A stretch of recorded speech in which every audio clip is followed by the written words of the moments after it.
Hello everyone and welcome to another episode of Mike Plays RP1. This is the series in which myself, as a veteran KSP player but a novice RP1 player, is trying to go through the programs in the RP1 contract pack. And for those that don't know, RP1 is a mod pack that turns Kerbal Space Program into a much more realistic space program simulator with realistic parts, a real scale solar system, and historical contracts. And we are currently in 1958. And let's just do a quick recap of kind of what's been going on. In the last episode, a link to which you can find up here towards the top right, was learning about McJeb, but I ended up in the end producing a rocket that I pushed into integration called the Explorer 3. On the Atlas Stentor booster. It is going to be ready in 38 days. And the mission for it is to do this atmospheric analysis contract where it needs to get into an orbit. Oh, it's a little bit messed up here. It thinks I've reached the orbital parameters, but I haven't. I think it was... I honestly can't remember what it was, but it can do it. It's not a problem. And it had to do a pressure scan and a temperature scan up there and then stay alive for, I thought, 2 hours, but actually it's only 2 minutes. So that rocket's going to be getting itself done. And when that goes up, that will be the fourth thing that we put into orbit. The first one actually didn't accomplish anything. It was just a get into orbit type of mission, so that's what I did. The other two things we can see right here are the Explorer 2, which is active right now. It is attempting to complete the first scientific satellite. It's got to stay up there for a day. It's not counting down, so I'll keep an eye on it. If I time warp ahead a day, we'll go up there. It should be able to do it all. It's collecting cosmic ray science, but it's hardly going to collect anything. It's really just kind of a proof of concept. And also up there is Solar Phase 3, my first solar-powered satellite that's been up there for, I think, 80-something days, something like that. And it is unfortunately dead. The solar panels have deteriorated to the point that it can no longer generate enough electricity, and it is dead. It was up there collecting... micrometeorites. It was detecting micrometeorites. And if we take a look over here at the Science Archive, I just opened this up. You can see it has collected. Now, oh, wait. It's collected it, but it's not transmitted it. Oh, that's not good. I think... Let's go up and see if I can... Oh... 0.4, okay, let's read through this and I'll show you what I mean. 0.4 of it has been transmitted back to the KSC. No, that's not true. No, in research and development is 4.5. There's 0.2428 left in flight. Okay, that's making sense. So 4.5 of it has gone home. I think there's a total of 9 if I add this all up. Does that make sense? No, it's not quite 9, but whatever. 4.5 has come home. 2.8 is still in flight. Because the thing has run out of power, it can't transmit it, so that's kind of unfortunate. I was thinking, let's go visit it just real quick, but I don't think there's... Oh, wait a sec. I got something, don't I? Total transmitted 4.5, that's right. If I go to here, auto... If I turn off the experiment, hang on. Oh, wait. We might be able to get something out of it. If I turn off the experiment, I like that I can do this all here, because the experiment, it can't run the experiment and transmit at the same time, but maybe we can nurse this thing a little bit. If I now go to data, it is trying to transmit that. It's got 2.8 credits of science aboard. You know what? We'll keep an eye on it. It's trying. It really is. Maybe it will transmit the 2.8 home. Either way, it has already transmitted 60% of the science home into research and development, so it's gotten more than half of it. I might even consider, even though it's a crappy thing, but it's a cheap thing, just firing up another one, and then I can probably collect all the rest of that. that's something to think about. Not for a contract. I do have to be a little bit careful though, because if I go into the administrative building and take a look at the early satellites light program, which is the one that I'm currently working on, I got 2 more contracts that I still have to do. The first scientific satellite's going to be done in less than a day. That's not a problem. I still have to do the atmospheric analysis satellite contract, and that one is being built right now. That one's the one that's just being started. But I do have to kind of get off my horse with these two, because if you take a look, we got less than a year before my funding's already on the decline, and after another year, less than a year, it's really going to drop off precipitously. So I got to get these 2 done, but we're on track. It should be okay. Should be okay. All right, so that's all that done. We also have, I would love to do more hiring and that kind of thing, hiring specifically more researchers, but I can't because I am also having mission controls being built, and it's going to cost me another 46,976 Kerb bucks. Fortunately, that is spread out over time, over a total of, 87 days is still got to do. But what that results in is that I am running in a deficit right now of 202.4 Kerb bucks per day. So I think I'll be using up this little surplus that we have here. So I best see where this ends up. Wait for that mission control to be finished before I really get into more spending. So, I think that pretty much sums up what we have happening. It does. I am excited about orbital rocketry. Why don't we start off by actually taking a quick look at what that'll do. That's going to be ready in 14 days. And orbital rocketry, if we pop into here, unfortunately, that's stuck open. Here, let's pop out. Close that. Then pop back in. There we go. Now it's nice and clean. So orbital rocketry is right here, 1958 orbital rocketry. And that gets me the Agena engine. Now, there's a lot of things I'm kind of looking for. And actually, I could probably look at these better in the VAB. If I go to motors, anything that's in blue is currently being researched. So prop engines and jet engines I don't care about. But if we take a look here, here we go. Pioneer adjustment motor, a solid rocket motor developed for final velocity adjustments in the early Pioneer probes. Nice. So I'm assuming this is something that's can be turned off and on, unlike a regular one. Very reliable. Okay.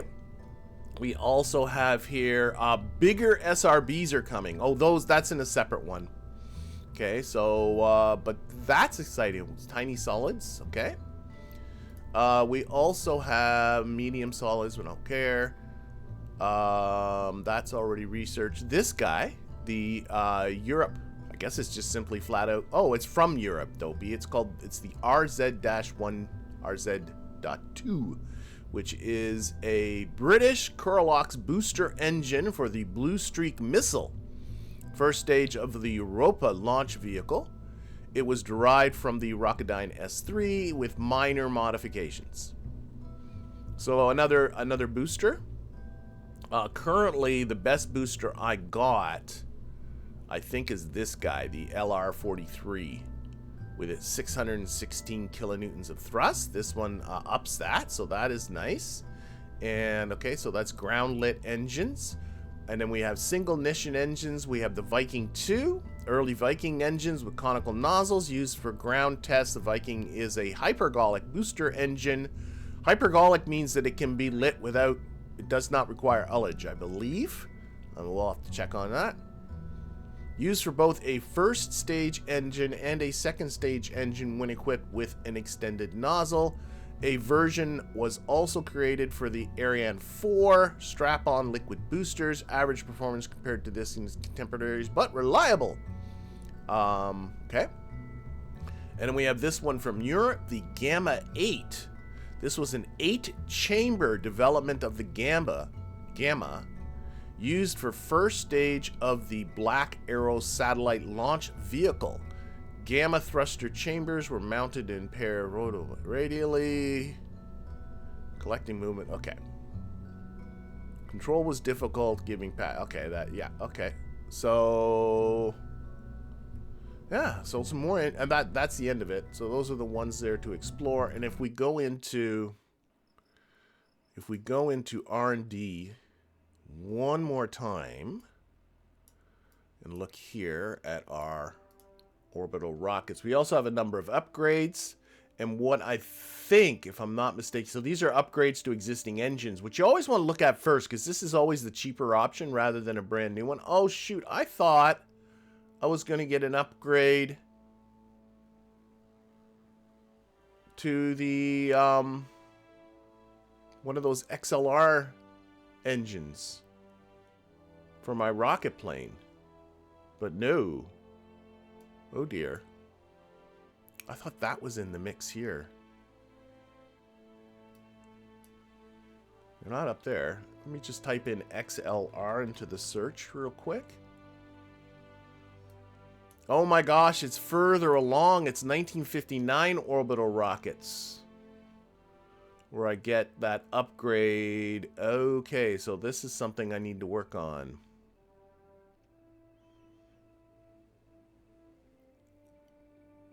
XLR 99 engine. Okay. What's in here? Orbital rocketry. Alright. Okay. I'm not getting everything I thought I was. So I'm going to have to get to this guy. That takes 10 research. I don't even have 10 science, so I can't start on that yet. Okay. More researchers. I'm going to need more researchers. I am going to need more researchers. Okay. Let's close this. As it's, so I don't have to look at its struggles to... Come on. There we go. I don't want to watch its vain attempts to try and transmit. It might not transmit that stuff. Okay. Then... Oh, let's think about finishing off then. Let's look in here. Just want to make sure I am on track to finish off early satellites light. I have to do this first. Oh, this one's optional. Okay.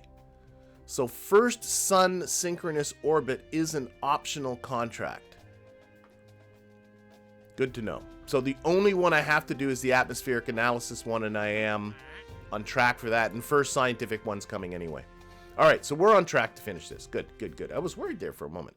Then what I think I shall do is I'm debating between two things. One is just launching another Solar Phase 3, which I guess would now be Solar Phase 4, and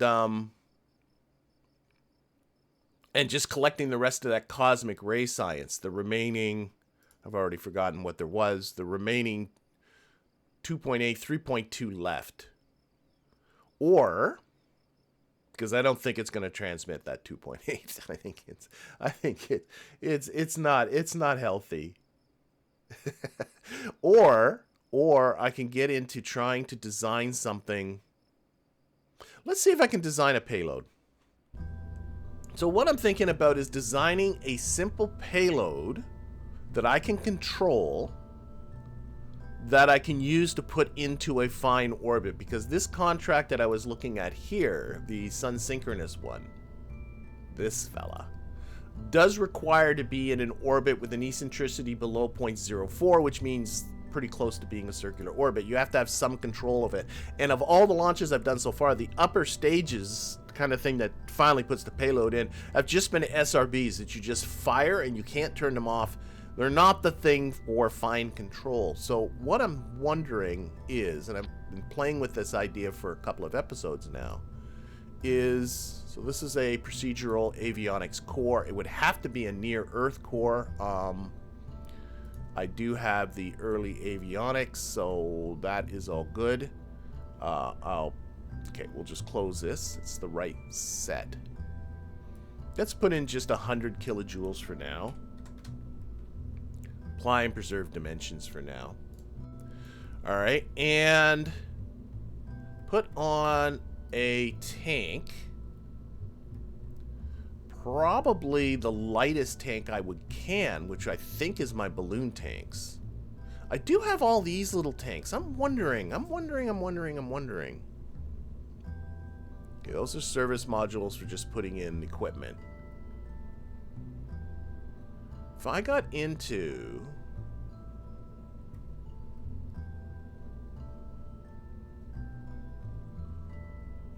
I would think like some of these would be really light. Like those are isogrid tanks. These are conventional tanks. So here we go. Let's just grab one of these for now. I'm just playing with ideas. Playing with ideas. So, and then some RCS blocks. So control. They come in small, medium, and large. And let's go with the mediums for now. Put one there. And I'm going to use this to thrust laterally and forward. So let's pick a configuration that is conducive to that, like that one. Yeah.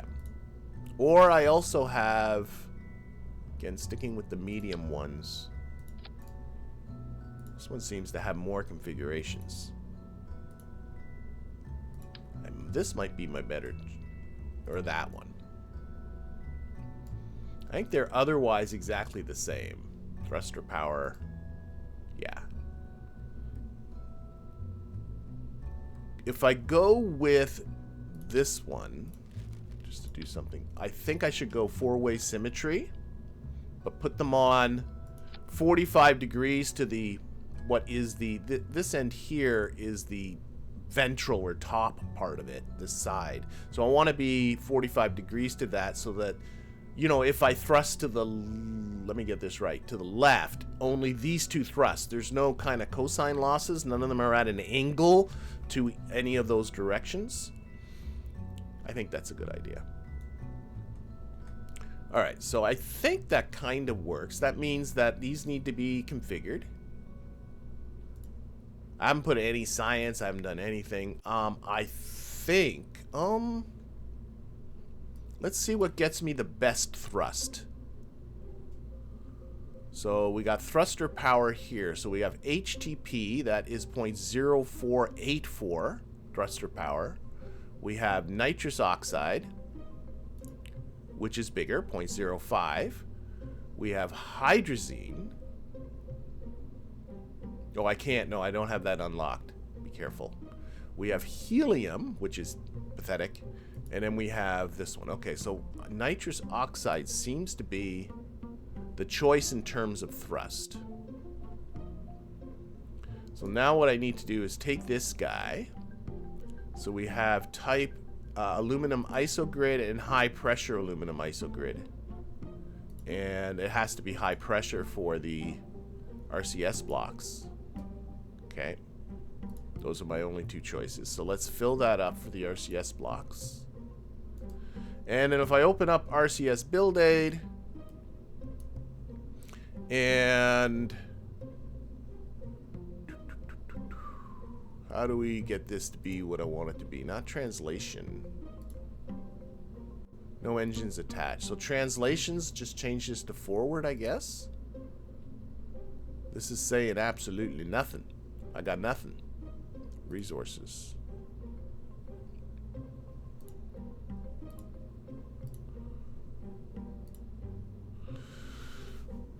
Why am I not seeing any DV? Let's open up McJeb. I'm not sure if McJeb gives you DV stats. Maybe if we get into the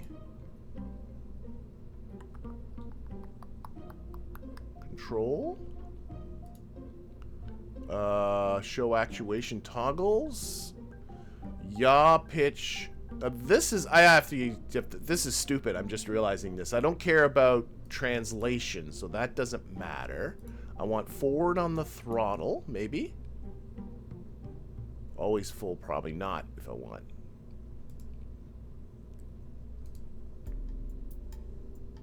Could it be that these blocks have to actually be on? I wouldn't think so. Still nothing there.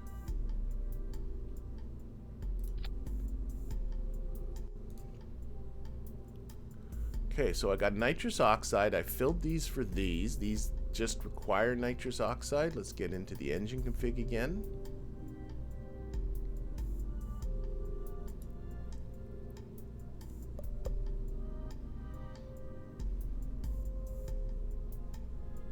Okay, I'm just gonna, I don't know if this is a, I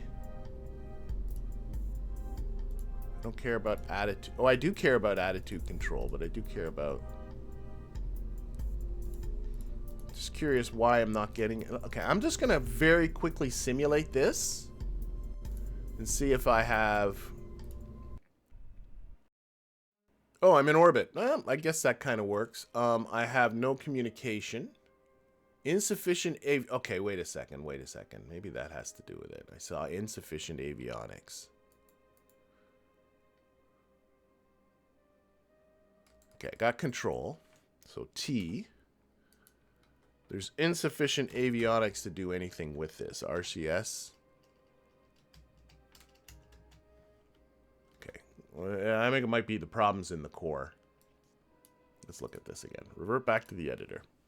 Oh, for goodness sakes, I think I know what the issue is. This is a near-Earth core.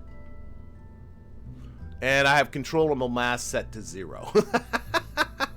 So let's set the controllable mass to, let's see, the current mass of this thing is, let's set it to 0.5 ton. Apply and preserve dimensions for now.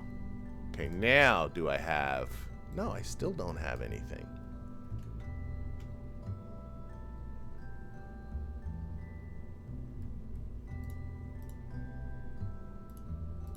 Forward.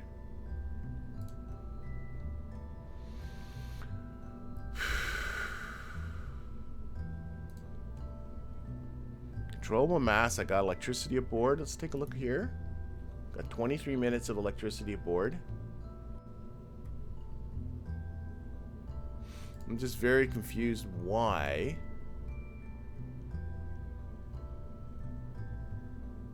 Remove tanks. Fill 4. And these are set for nitrous oxide? Well, they have to be, yeah. No, or else I wouldn't have gotten the right fuel. That's usually pretty idiot-proof. What am I missing? Let's simulate this again. Yeah, sure. Simulate in orbit. I think I have to stage the RCS.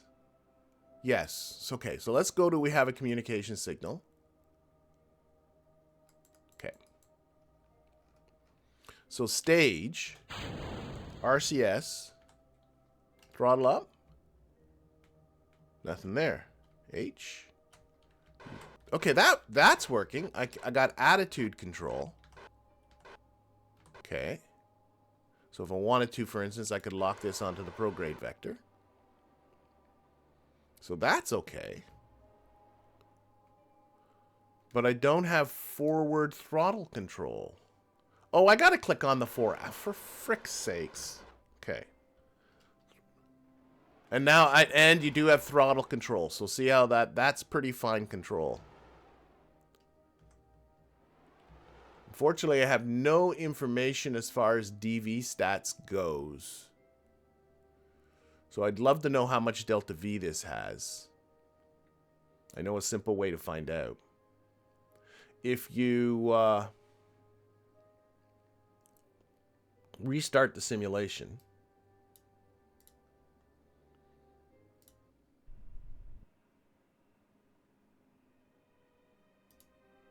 Oh, wait, here we go. RCS 186 meters per second. Okay, never mind. I think I got this. Let's verify it anyway. I'll show you what I was going to do. Is if I stage, if I remember to put the forward aft on here again, if I lock this to prograde and turn on the RCS, notice, by the way, that even though I do have limited probe control, so I can lock the vectors, and I can't do partial thrust, but I can go to full thrust. So according to this, I have 183 meters per second. So if I just hit Z here, I should add 183. So that's going to put this up to 7991. Let's see. Okay, so not a ton of thrust, and also some of it's being wasted on the sides here. So this tries to keep control. Okay, so again, I don't need a lot. The whole idea of this thing is to put it into orbit, and it'll be nicer looking than this. So that's 183 meters per second. And it's like less than 200 grams. So this'll work. This'll work. So I'm thinking of just fine orbital control. Or I can build something that's heavier.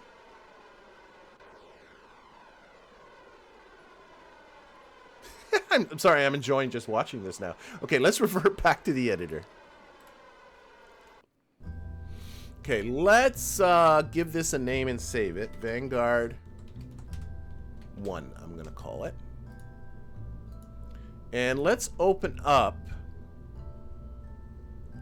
Solar Face. Actually, let's open up my Explorer one.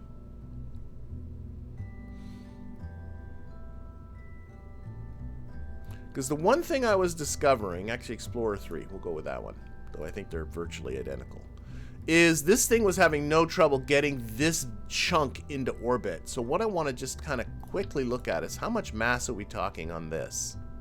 Just that bit. And that might give me an upper bound as how much mass I'm allowed. Oh my god, it weighs almost nothing. What about a Solar Face? Don't save this. Solar Face 1. Like, we're not talking a lot of payload mass here, are we? Solar Face 1 has a payload mass of about half. Okay, okay. So let's open up the Vanguard again. That was getting close to about 600 kilograms. Don't save. Vanguard 1. So let's see if I can get this up to about half a ton. So what kind of... and a little more in Delta V. So if I go here to engine stats, it does give me some Delta V stats here. Okay, so I'm okay. I'm okay. Let's put on the fore aft. Let's turn that off. I do have attitude control. I do have forward control. I could also simply add on, like, I could have smaller ones for attitude. That might not be a bad idea. That might not be a bad idea at all. What if, going back to control, I think I can save myself a little bit of mass of thrusters here. Right now, this is 162 kilograms. What if I went to the really small ones here? Whoops, four-way symmetry again. But these fellas are only for attitude control.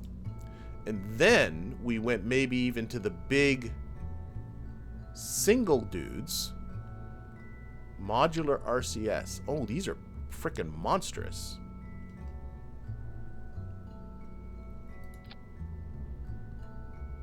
That's less... no, that's a little more, but that's a lot of thrust, I think. Am I crazy? How much thrust does this thing provide? It just looks big. I guess it depends. Here, we can look at it this way. Let's just put that on. Do the engine config. Put that to nitrous oxide. This has a thruster power of 0.20. I guess that's kilonewtons.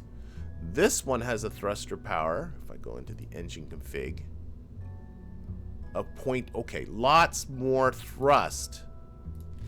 What if I could do just a singleton of this? Okay, I'm rotating it, that's what I'm doing. Okay, here, take... can I stick you? I hope people are understanding where I'm going. Why won't you just stick on the bottom like I want you to? WASD is not... okay, I can't scroll up. That's... that... well, there we go. What do I have to hold? Shift to get the mouse to work with up? Control? Alt? Ah, I'm losing my... there's a way to get...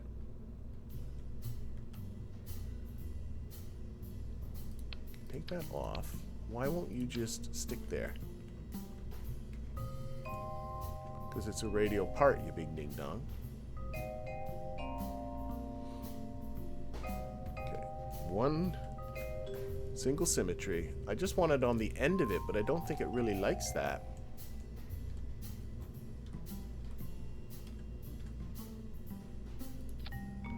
Okay, can I use this little trick to Will this move trick work? Oh, it might have.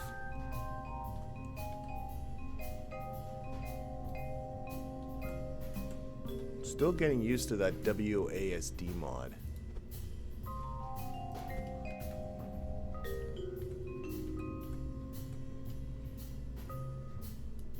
Okay, this goes on. How's this for kind of a proof of concept thing? So there's 182 meters per second. Okay, this guy.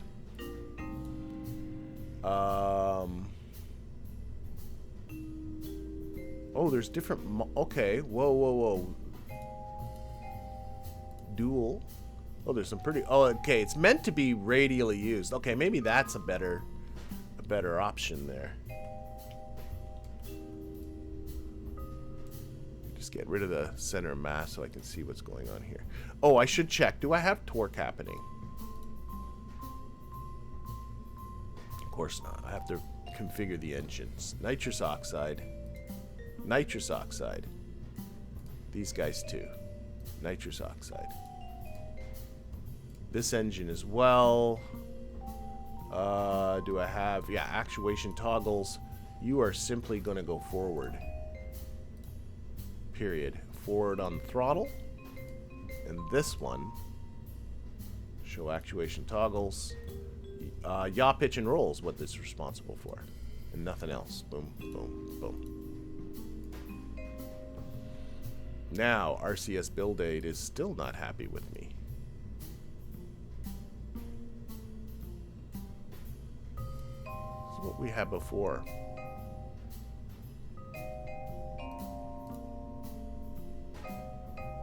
McJeb thinks there's LTV there. This is filled with nitrous oxide. I think that engine's in the middle.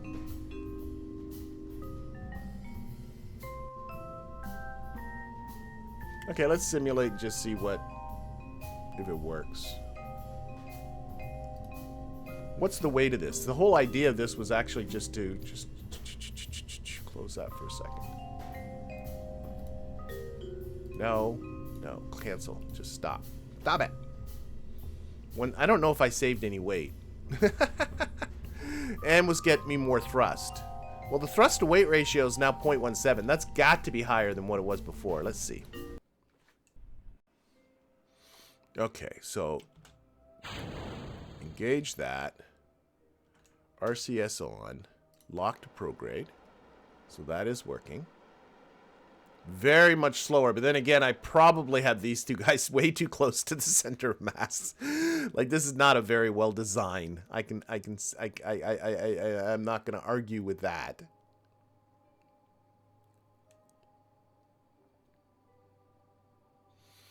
But it is doing its lock to prograde thingy. See, that way I'm not using so much of the RCS propellant in attitude control. And using more of the RCS into thrust.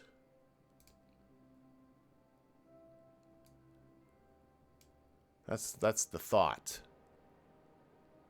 So it's just sort of settling down here now. These guys need to be further away from the center of mass. I do get that. Okay, it's doing a roll. I don't care about that. So what I'm going to do is just hit Z. And there we go. Am I accelerating more quickly than I was before? I think I might be. I don't mind this. I could always put on more engines too. Like put on 2 of these or something. There's no torque issues. I don't think. That looks like it's in the center to me.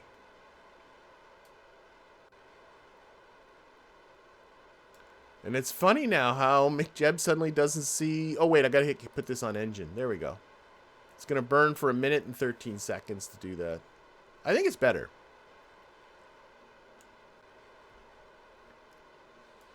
Again, remember, this is just for... I don't need... No, I think it's good.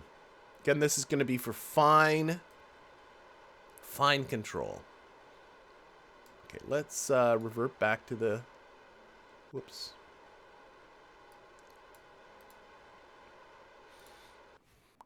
Okay, I want to bring up the mass of this. Now, right now, this thing will live for 23 minutes. before it runs out of juice. Can I play with the shape of this? Because clearly the shape of this is not very happy. Now, what kind of structural stuff do I got? Like, do I have really light little structural parts? I do. There's the octagonal strut. It is 0.3 kilograms. If I arrange these by... Oh, they already are arranged by mass. Aren't they? Yeah, so really light ones are... Okay. 0.02. Okay. And as far as probe bodies go, I mean, I do have things like this Staputnik, which is kind of cute. I think it has all the same properties.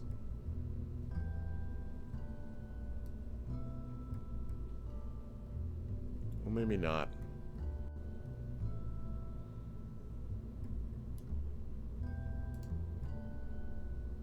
No, you can't configure this in the same way as you can. This is a fixed thing. You can't configure it in the same way as you can configure this. What is this? This is the Staputnik PS. Oh, that's what I just had. What's this one then? The Staputnik PS1. Again, not configurable in the same way as far as I can see.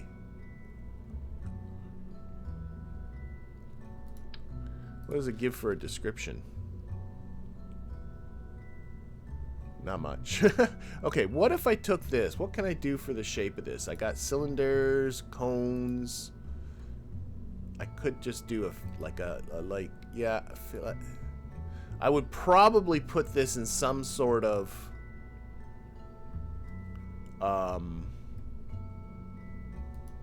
like a fairing.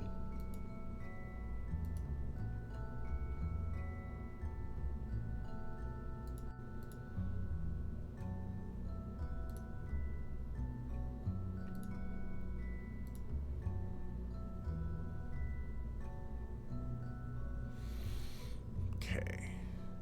Right now we're up to 3 hours worth. What is this thing? I forgot. Oh God, I got a contract to fulfill. How long does this have to live for? I've already forgotten. This is the Sun Synchronous. It only has to live for 2 minutes, and it has to have no science aboard. For goodness sakes, I can put in almost no electricity on this thing. It's got to live for 2 minutes. 2 minutes. 2 minutes. That's 3 hours with 50. Okay. Resize to fit. I want this thing, yeah, small.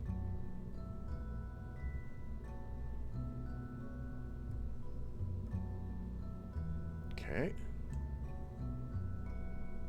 That'll live for 11 minutes. This, though, I kind of want to have bigger. Now, I do have other tanks. I also have... There's spherical radial tank, a spherical tank. I have these modular landing tanks.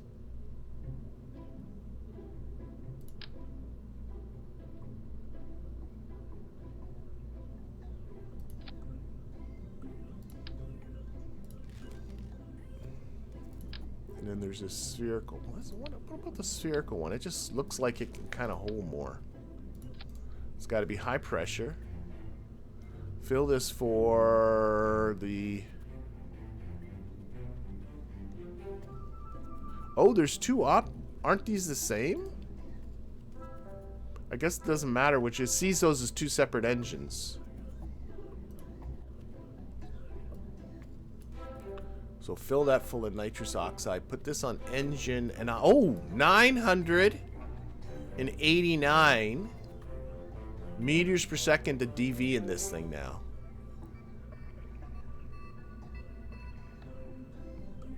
And what I can probably do...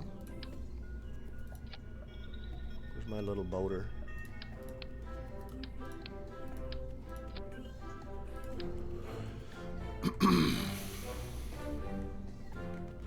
Because I think there's a node down there, right? Oh, shoot.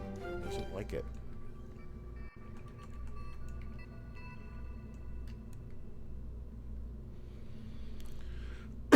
I gotta look up the instructions on how to use the WASD stuff. Oh, wait, what's this? There's my keys.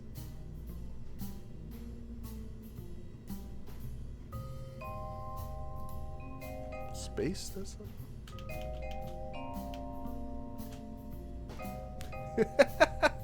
Learning WAS. VAB. Okay, yeah. Keys. Forward, yeah, bump. Run, key run. I don't know what that means. Key sneak is the left control. Key switch mode, alpha 5. Alpha 5. I don't know what that means. Oh, I can switch between the stock camera. Oh my gosh. Okay. Now I want to rotate you. Why won't you rotate? There it goes.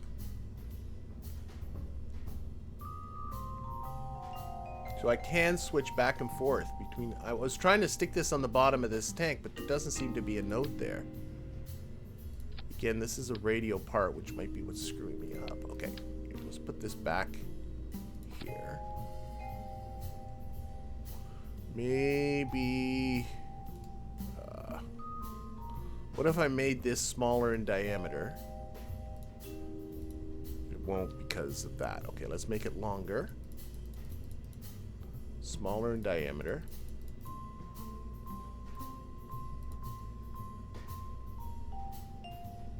That's as small as it's going to let me go without getting longer still. Let's make it a meter long. Now this is turning into it. No.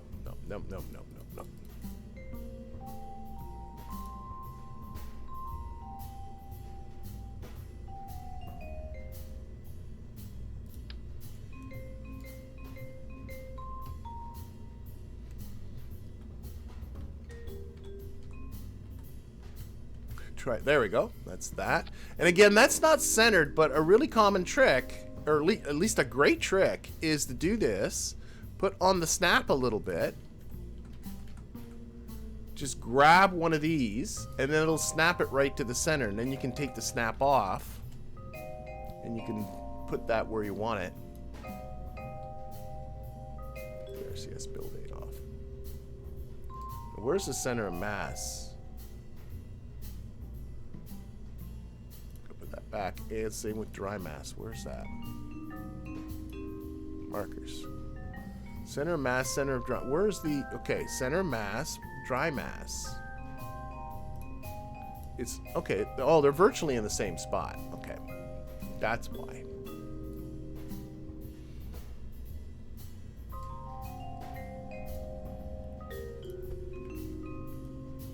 This is a really ugly probe.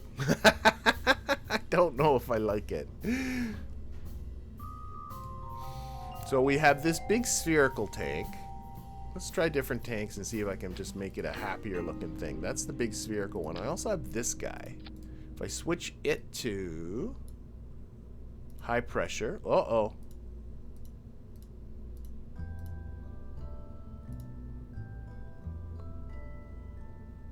Did I grab the one I thought I... It's the... I want the isogrid one. High pressure aluminum gridded tank. And I fill that with nitrous oxide. There's 385 meters per second. Now if I increase the diameter a little bit...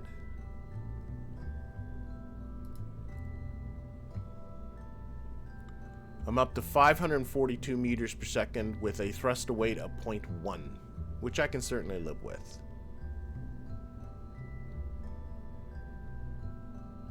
What's the mass of this thing up to? It's still well under the ½ kilogram.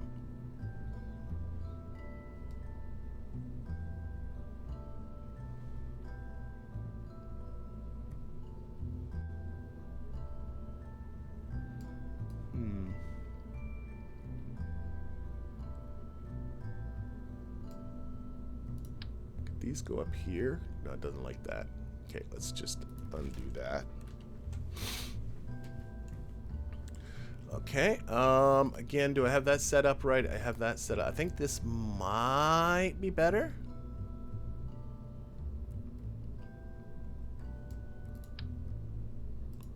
Okay, so let's get into a proof of concept idea here. If I put, so this is 542 meters per second. It will live for a day now.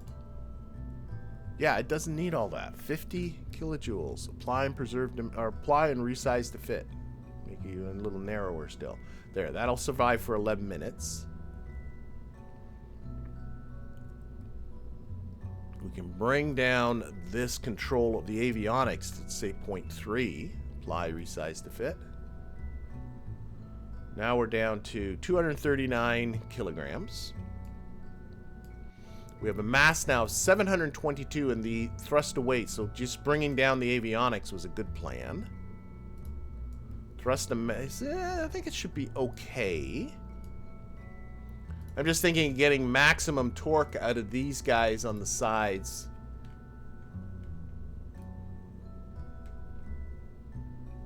I don't want them to actually extend below. I think that'll look silly. There we go. So this is what I'm thinking. There's a little probe like this. Okay, let's save that. I'm going to throw you into... Can I put a decoupler on the bottom? Ooh. Is that going to be problematic?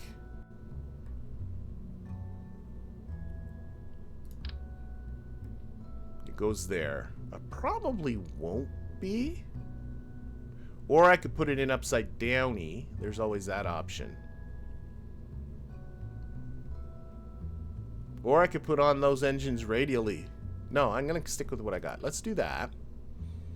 Okay, make this the root part.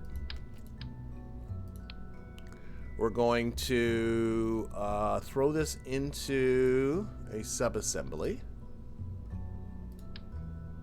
Call you the Vanguard 1.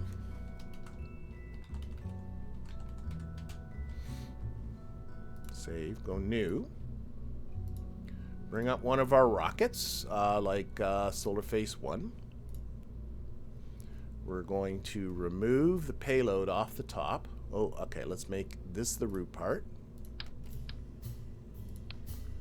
Remove our payload. Grab our Vanguard 1, wherever it went. There we are. So I got to build a kind of a fairing for the top of this. Now this thing has a diameter. I got to bring the diameter down because this diameter I know is 900 millimeters.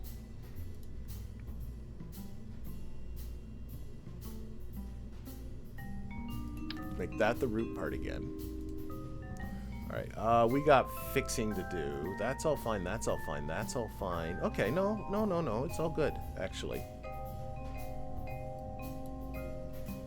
I gotta bring the diameter of this down to under 900 millimeters. Can I bring it down to 800 millimeters? That's the question. So, 1, 2. It won't let me go, so I gotta make it longer. 800 millimeters. Okay, keep the electricity at, I think I had it at 50. Keep the controllable mass at 0.3. Resize the fit. Okay. That seems all right. Now I need to bring this down to 800 millimeters. I can make it longer. Take this off.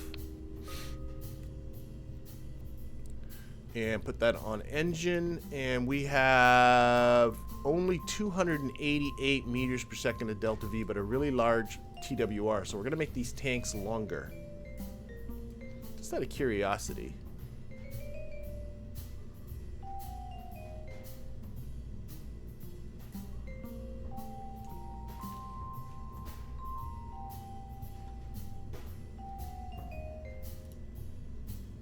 I'm wondering if I can stick stuff down the middle of this.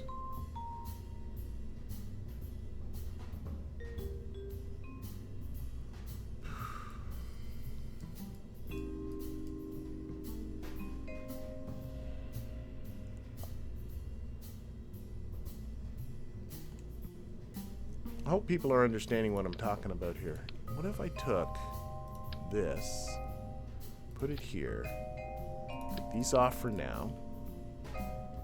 Just trying to make things look better. Put these, sorry, I need this, really small. Let's make it a cylinder. No, let's keep it what it was. Polygon. Make it length really long. Diameter really small. What I'm trying to do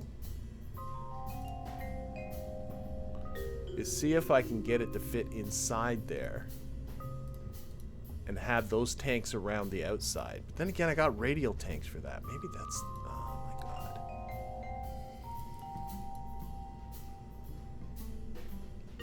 Where is the... oh my gosh. There. Okay, that's all good.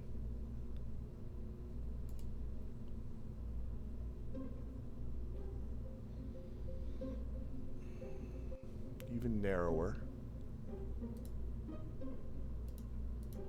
I don't know if I want something this long though. Now I'm looking at it. I think I had a bad idea.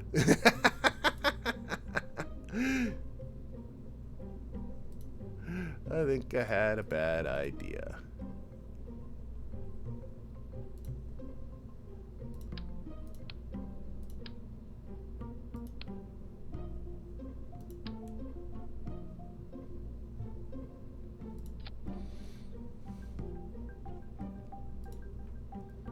See, I was thinking, can I slide these now up?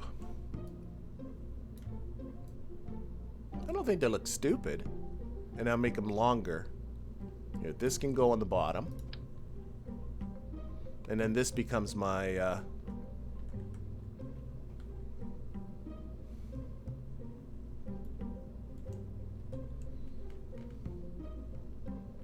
Come on, you can stick there. Do the same trick, give it a bit of snap. Do that, move it. Take the snap off. Slide that up. These guys can just sit up here somewhere for now, out of the way.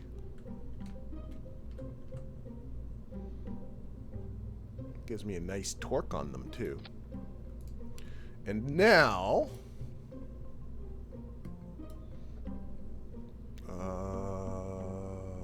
yep, 288 meters per second. Now, if I made these longer,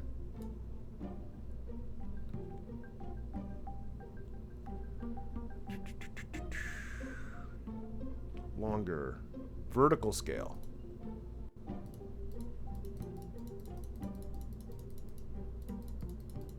Looking really at the TW. Oh, and I got to keep an eye on my mass. Let's not the mass. Mass is not getting too big. Want to keep it under 300 kilograms for sure.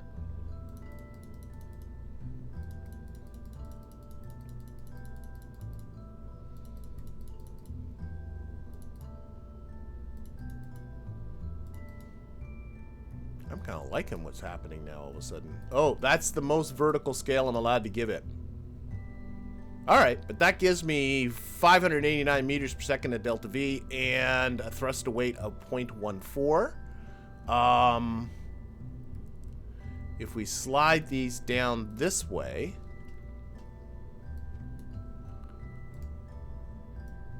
sorry, clicking all the wrong buttons, take the snap off.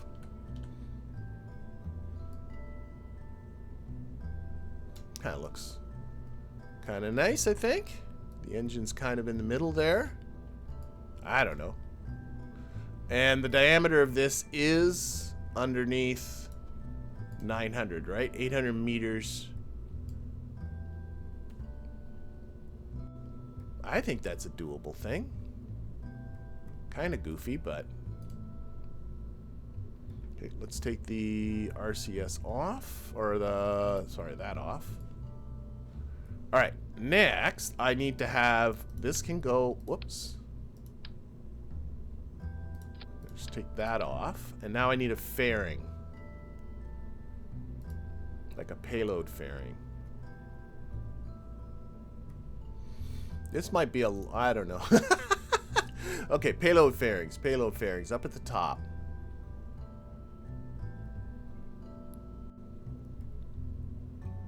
Never know which of these is the one.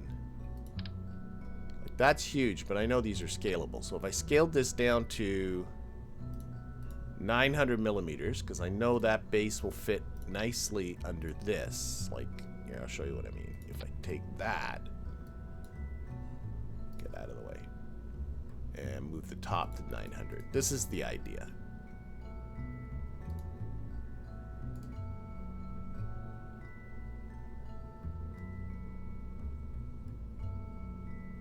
Wait, does this have a decoupler built into it? It does. I don't need the other decoupler. I have a decoupler on a decoupler here. I don't need this.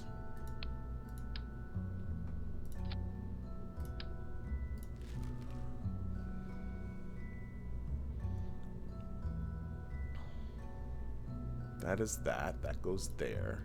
That's all that.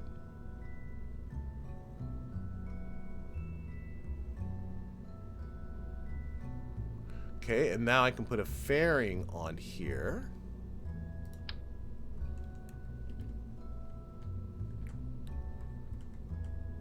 Why I find rotating these tricky. To have sort of an egg. We can color all that, but it doesn't look particularly dumb. The total mass of my rocket is still under 70 tons, which is good because that's what this avionics is. Oh, it's set to 75 tons. If I open up this guy,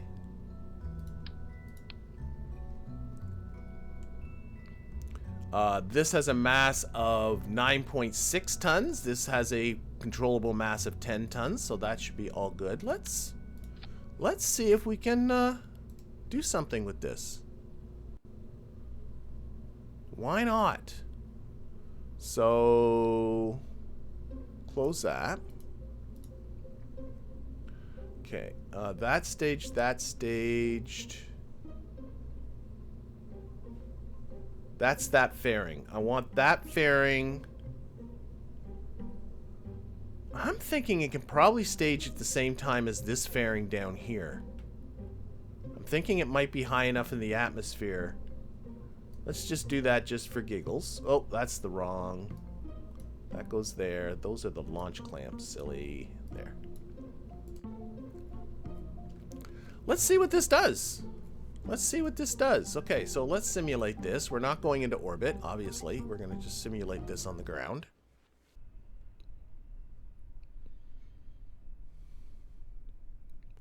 Okay, and I don't even think it looks incredibly dumb.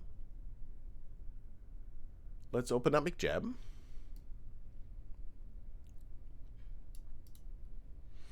And our ascent guidance.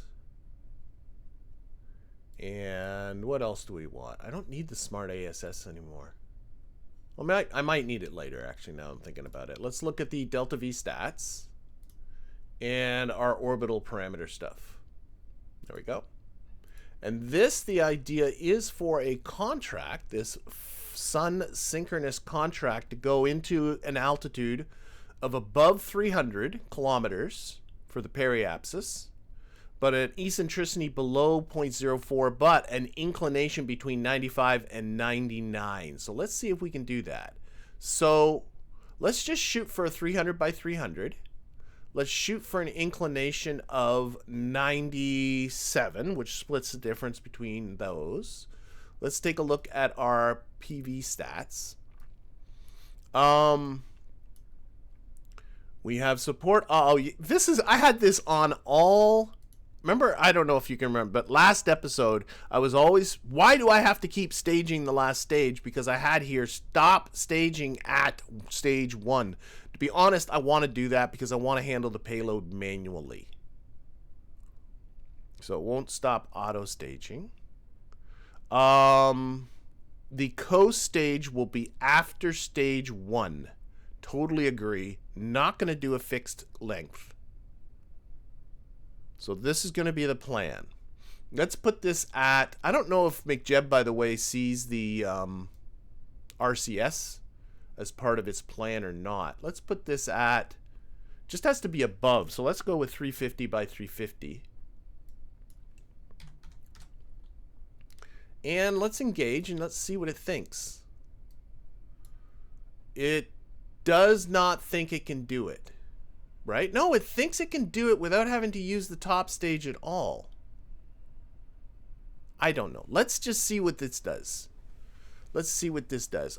Early cutoff stage. If you want to cut off stage 1, you are welcome to. If you think you can cut off stage 1, which is this vent or this, let's just see what it does. Let's see what it does. Let's push this.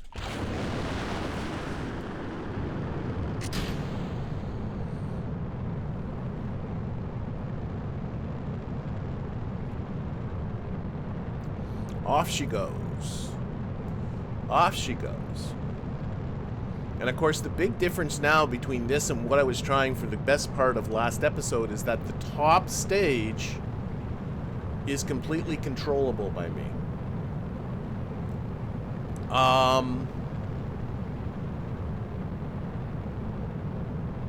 It does not look like the RCS up here is being counted in the DV calculations. So we'll just see what happens. But if it can put itself, you know, with an apogee of, say, 300 or 50 or whatever. Oh, but I might need more batteries because it might not live to apogee. That could be an issue. I just noticed that. I just realized that. Oh, but I can keep it connected to the stage below. I don't have any science aboard because I don't need it, right? No.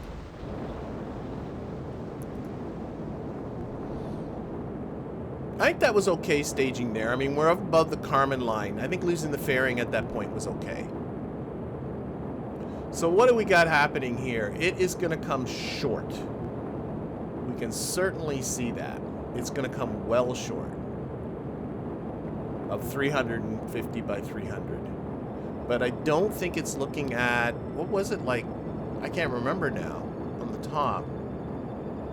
590 meters per second of DV in the top.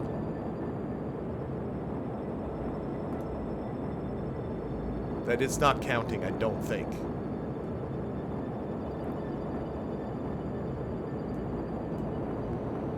Alright, let's see it. Okay. Again, Ascent seems sane. Let's give it a little time warp. Oh, I can't. Yeah, we're in space. A little physics warp here.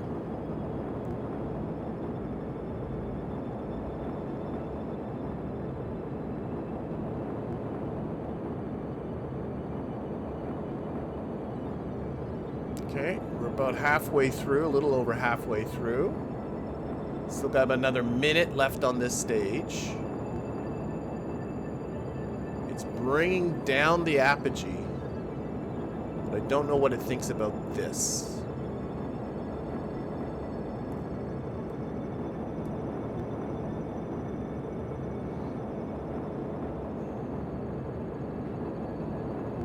Okay, turning off the time warp because we're almost at the end here. About 12 seconds left.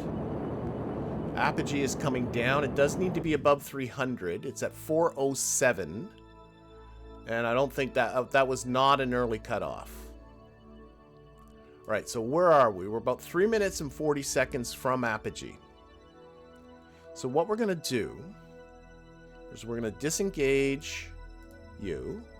We're going to stick you to the orbital prograde vector. Probably didn't need to do that just yet. Now, right now, we're only actually using the monoprop in here, right? I'm not using any of the monoprop in here yet. Nope. Because those have not been engaged. The question is, I don't have a lot of DV, and I still got to bring up the perigee quite a lot. I'm not convinced this is going to work. I am not convinced this is going to work at all. I know I don't have... Does it tell me how much burn time I have in that top engine? 5 minutes of burn time. Almost 6. So it's gonna. I should stage at this point. I should stage.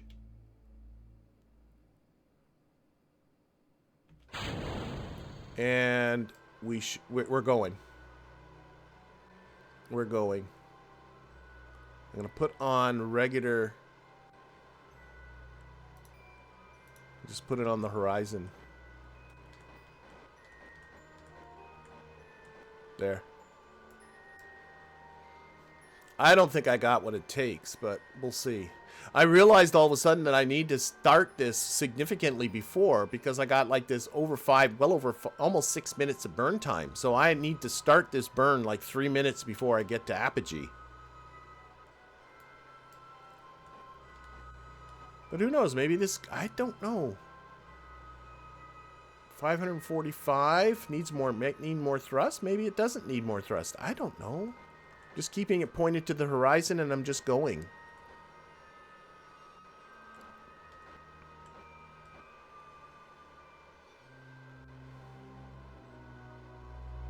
A little bit of time warping. I do have to watch my signal. Just keep you pointed at the horizon. Come on. There.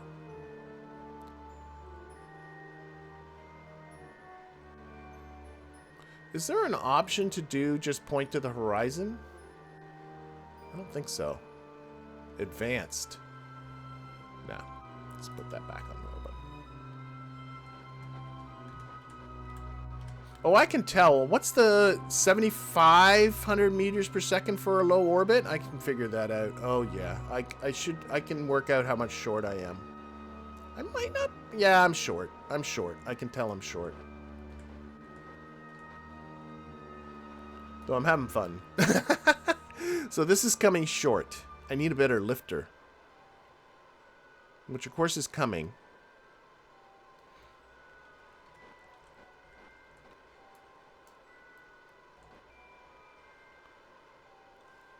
Now the other option is to simply make this lighter. I don't know. So confusing. I should do math. I should do more math. You know, if I made this lighter, I would get more performance out of the stage below it.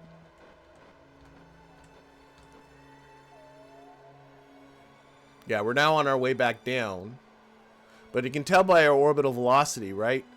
69. I can work this out. What is our altitude right now? Our altitude is about 400 kilometers.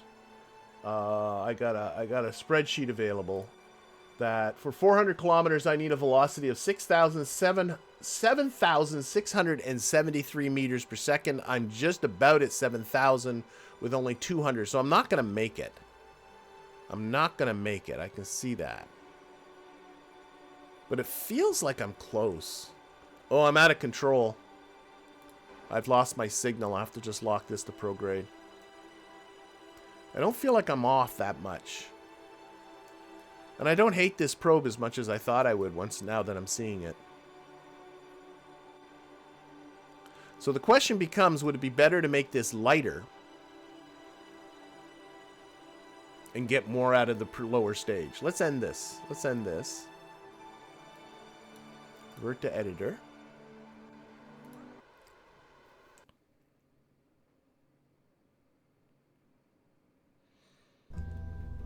So, looking up here, open you.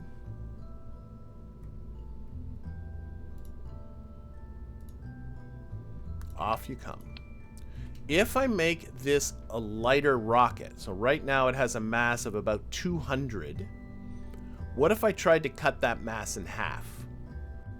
So by cutting it in half, I could change this to say 0.15 tons of controllable mass and then resize to fit.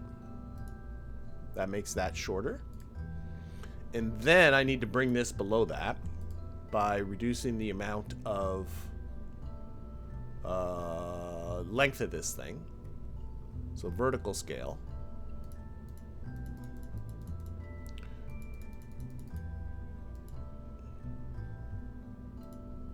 Why is that not affecting the mass of this that I'm seeing here? This is still 1.99. I mean, clearly making it smaller. Why is this mass not changing? Don't do this to me.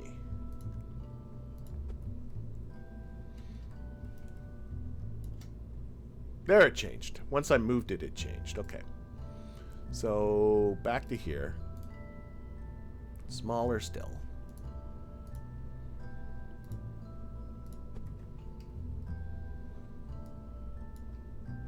.161 still has to be smaller.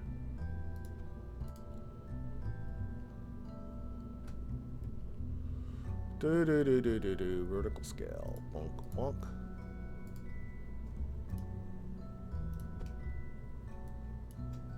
Almost there. Maybe one more on the vertical scale. Maybe two more on the vertical scale. There. So I made this thing a lot lighter. So now it's 146 kilograms. This core can handle up to 150 kilograms. I got the right amount of electricity on board. Yeah, okay. And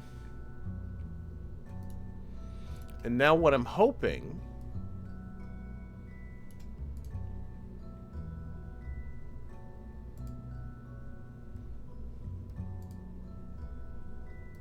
is I can get more performance out of the lower stage now that I've lost weight on the top stage. So toggle that close. Now clearly that's no... Oh, I see what's the problem. Toggle that open. There. And it re-jigified those fairings for me, so that's cool. Okay.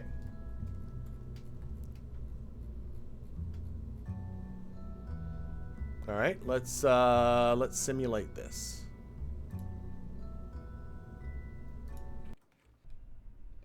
Now, what I'm thinking also might not be a bad plan is just to go for a much lower orbit, like 250. See what that does for me. I think the rest of these settings were fine. Oh, there is no unguided stage. Oh my gosh. There's no unguided stages.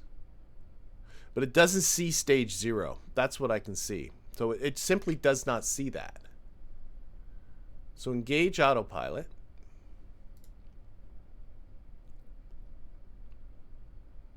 Target is unreachable. Which is weird. Because... last time I put in bigger numbers and you said it was unreachable. It seems inconsistent. So no coast stage. There we go. It is coming a little bit short, 16 meters per second short of being able to do this all by itself. But that's okay. If I put this to 300 by 300, no thing. There we go. Now I'm 335 meters per second short, but I do have 342. I don't like that. So let's try. Let's put it back to 250 by 250. Okay, see what that does.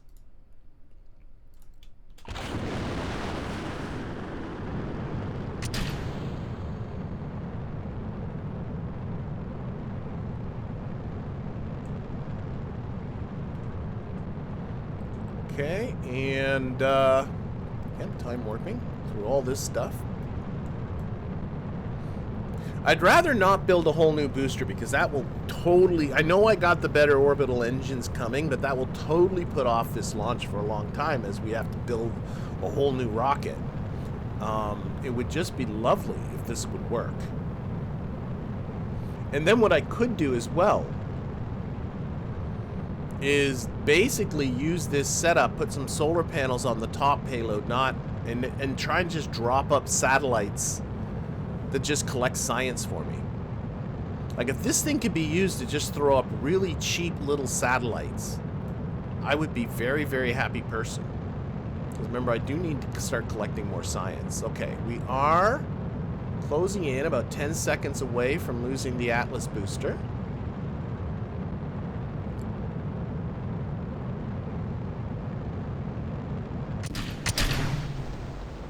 And again, I think it's okay to lose that fairing. It's at 85 kilometers. Oh, I thought I had you set for debris. I'll have to fix that. I don't want to get those battery warnings.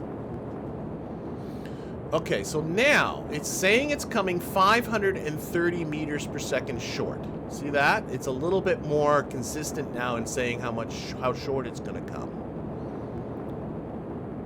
And there's 342 meters per second left in this top stage. Yeah. And of course, I'm not at the required 300 kilometers either.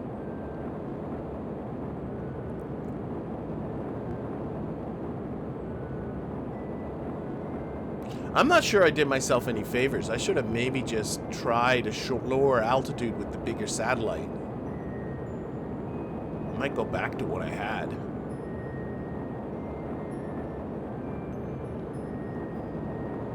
Okay, let's time warpy. Again, apogee is coming up. As long as it's over 300, I'm fine. And again, I know I'm confusing McJeb by putting in numbers that he can't reach and all that kind of stuff. And I empathize, but what you gonna do? Oh, and now it's bringing down the apogee below 300, so that's not good. That's not good.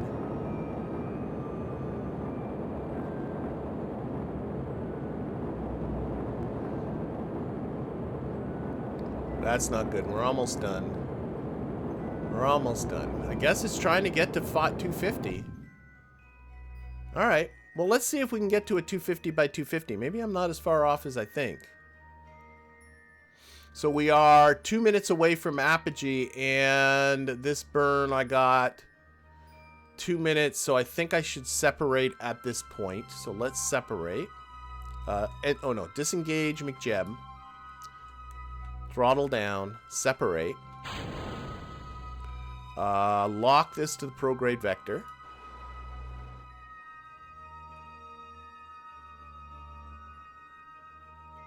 And 2 minutes and 30 seconds, so 3 minutes 40 at 1 minute and 20 seconds from here. Maybe a little less than that. I should punch it. And I'm at 7302 meters per second for an orbital speed. Let's punch it. We're off. Just going to hold this. I'm at an altitude of, you know, 250 something, 257. What is my apogee? 259. So at 259, I require an orbital velocity of 7,754 meters per second, which I ain't gonna get to. So this isn't gonna cut it. I feel like I'm so close. I think I might have made a mistake by making this smaller.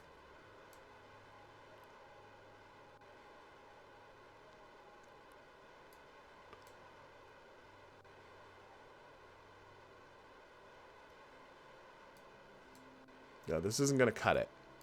I mean, I can just tell. I got 260-ish meters per second left. I need another 400-ish meters per second. So it's not far off, but it just isn't quite there. So let's revert back. I feel like I'm so close. I really do. There. Revert back to the editor. I'm going to try making it bigger again. So, up here. Open you up. Do that. Let's change the size here to 0.25. Apply and preserve dimensions. Oh no, that doesn't work. 0.25. Apply, resize to fit. There we go. And now let's increase the size of these tanks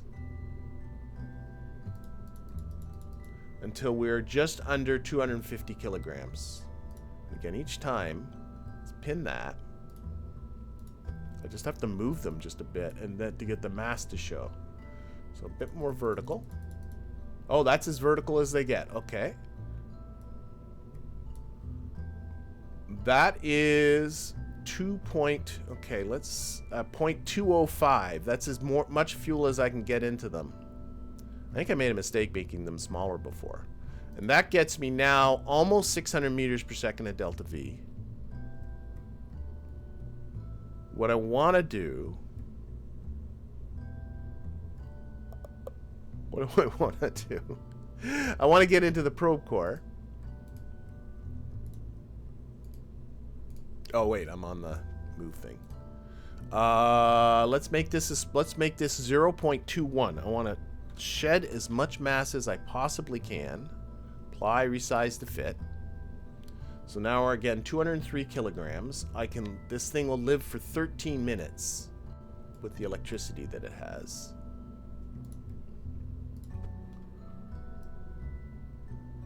I think this might be the better plan. Okay, we'll put this back on.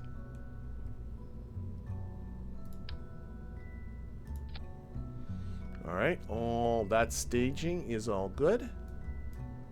Yep. So we shall close this.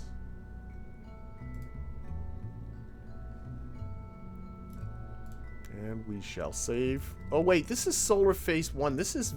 I gotta save this. This is the Vanguard one with the Darn it. I'm back. Stop being that way. Vanguard 1. Simulate. Okay, so... Not quite sure. Let's get these on. There we go. So 250 left my apogee a little bit too small. Let's try 280. What if I went with... Hang on. What if I went with an apogee of what I'm supposed to get? Like 310. And just keep the periapsis small. Here's that for a thought. Okay. Early cutoff stage can be stage 1.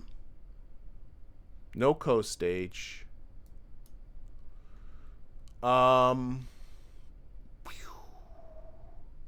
Engage the autopilot. So according to this, it's coming just short. So let's try 100 on this. That it says it can do. That it's claiming it can do. What about 150? But I always find once I launch it, these numbers change. Okay, let's try this. Let's try this. So engage that, engage that, engage that. Okay, keep all this stuff the same. Okay, but watch, as soon as I launch, well, it's saying it can do it. And I mean, surely this probe can raise the perigee from 150 to 310. It's saying it can do this. We might be onto it now. We might be onto something, folks. I don't know why I was always so fixated on making this a circle. Just set the apogee to be what you want. And fiddle with the perigee. See, now it's just drifted into the negatives. See that? Now it's drifting into the negatives. 116, more than drifting into the negatives. Its update is changing. It's going, whoa, whoa, whoa, what was I thinking? I don't know what I was thinking before. Now it's up and around 400. And I notice when you get up high into the atmosphere, and oh my giddy up, what are you doing to me, rocket? Oh, we're probably going to have some issues here. Including...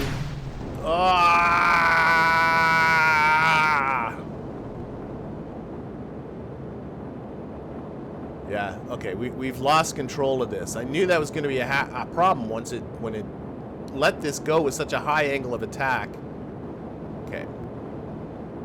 Now there's a couple of... Now, the thing I'm noticing here is... Okay, it was about... Let's restart this. Sorry, wrong button. Restart the simulation. Engage you. So it's saying it can do this with 364 meters per second to spare, which is clearly bullshit. What if I put it up, just get me a periapsis of 0. Now it's saying it's got 782 meters per second to spare. Let's see if it likes that better. So engaging, it's engaged, so let's go.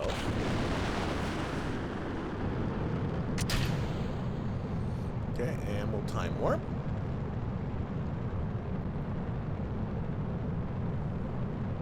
And again, this prediction keeps changing. I didn't like that really heavy pitch over. Now I can, if I get into the Ascent stats, which I've not really played with for a long time, but I can. Where is the number? There is a number here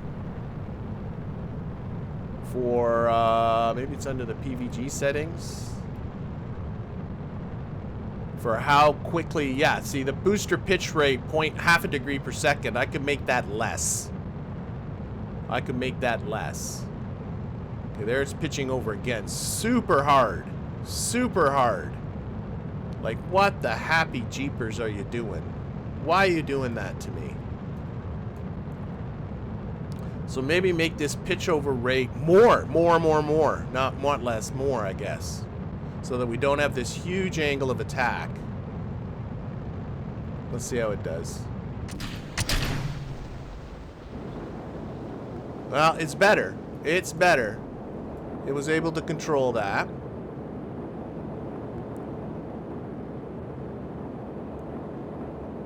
Actually, it's not. It's losing it. It's lost it. It's lost it. It's desperately trying. It's a big angle of attack. It's not wanting to pitch down like that. You can see the yaw here. You can see the RCS thrusters really firing. It really wants to bring it back. And it's not doing it. Alright. Restart simulation.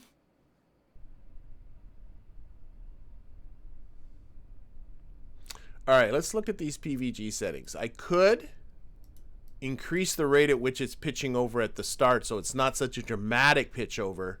But I think I can also, the Q trigger, it's the Q alpha limit. Oh, I've forgotten. I used to know what this was. PVG after stage, maybe that's a better plan. No, don't. No, then it's just going to pitch over hard. If I put that PVG after stage 1, it won't. I'm trying to remember how this Q trigger and Q alpha trigger stuff works. I think that tells it when. So if I decrease this, it will not do the PVG till later. Is that correct? I think that's correct. Or I could say don't do the PVG until after stage 1, I suppose. Oh no, it would be after stage 2. No, after stage 1. No, stage 1's this. No. It would be after stage 2.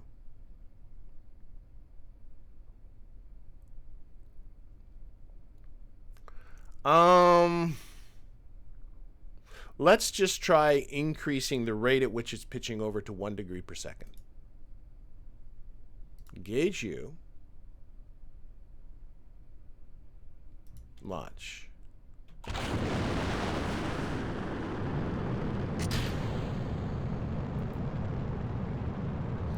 All right.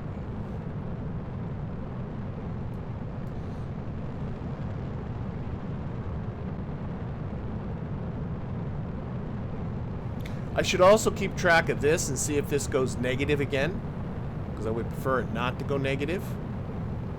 This prediction.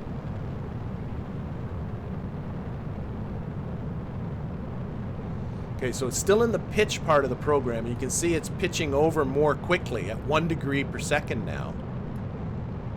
But what I'm hoping is that it won't be such a dramatic pitch over. It might be pitching over too much now, quite frankly, because we're pretty low in the atmosphere and we're getting towards the horizontal. So this 1 degree a second might be a bad idea. It's definitely a bad idea. Like, let's see what it does when it goes to, where are we at? Here, pitching. It's still in the pitch program. Yeah, this is not good. Okay, so we're redoing this. Revert back to the simulation. So let's try 0.75 degrees per second. It started at 0.5, remember? Engage that. Okay, stage.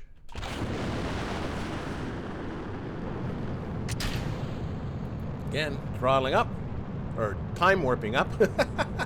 It's all throttled up. All right. So now it's not going to pitch over quite so quickly.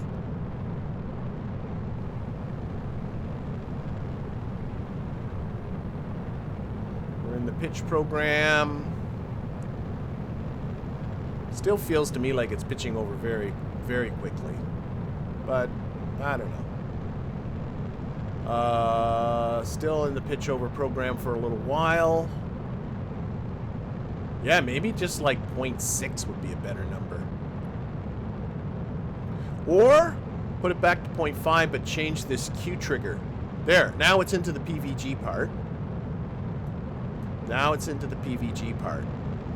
Right? Yeah, definitely. But it is horizontal and that is just dumb. There's no way it should be horizontal at this stage. And I would be surprised if this thing's able to hold control when it stages.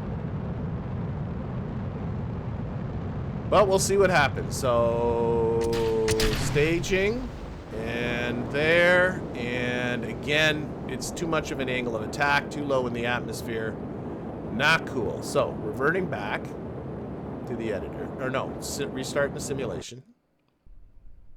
We are going to try not pitching over so quickly. So keeping that at 0.5 degrees, which was the default. And now the other thing I could do is increase, like, when it starts pitching over. Like, just go up straight for a little while longer. But I'm going to keep that the same for now. Let's reduce the Q. I'm assuming reducing the pressure in kilopascals for this Q trigger. Whoops, I didn't mean to turn that on. I'm assuming that that means it won't start the PVG part of the program until it's higher in the atmosphere, until the pressure is lower.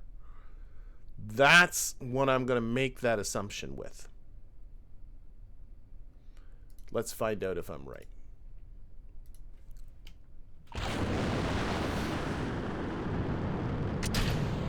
Now, I'm noticing this draw trajectory on map. Does that have to do with anything here? Okay, so we got this. This is what it's shooting for, the yellow orbit. Which to me seems perfectly exactly what I would like it to do.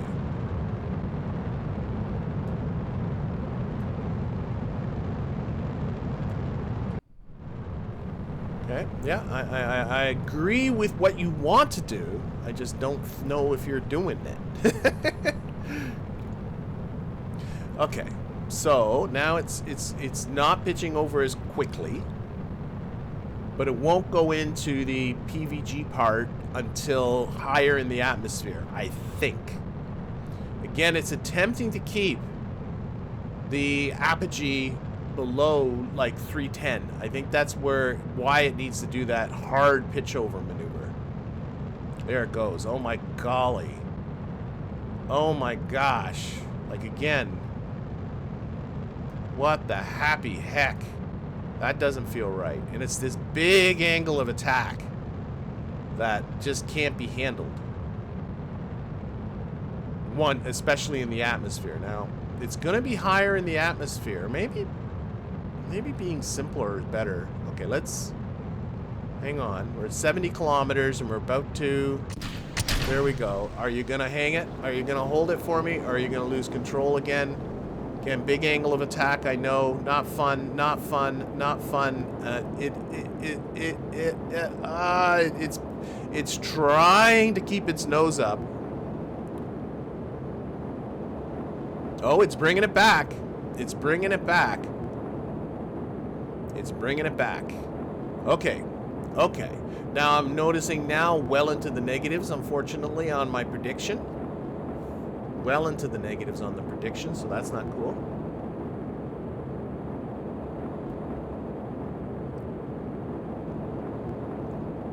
I think I can understand why it's doing what it's doing. Because it needs to get the apogee to 310 kilometers. But it's also like a huge amount of thrust on these engines, especially once the fuel runs low. They cannot throttle these down. And so it can't let the apogee keep pushing forward. So the only counter it has to that is to... have I just lost control because I'm out of RCS propellant? That is exactly what's just happened. Okay. Restarting. We'll get it. By gum, we're going to get this if it kills me. Okay, so let me see. Let me see. What about pitching over later?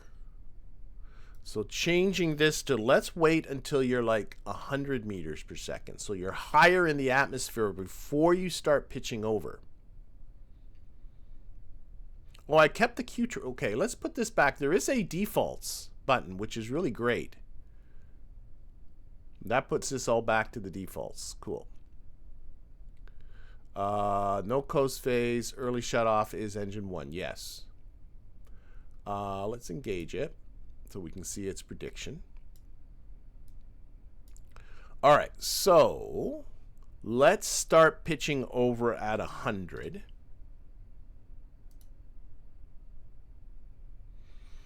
But also let's start pitching over 0.7 degrees per second, just a little quicker. And let's change this Q trigger to something really low. So there's a lot of variables I'm changing at the same time, I know that. But my thought is I understand why it needs to pitch over so hard. I just don't want it to do it so low in the atmosphere. So boomity boomity boom. Let's see what that does. I'm also going to change... Oh, why is the target parity... I thought I changed that to a 0.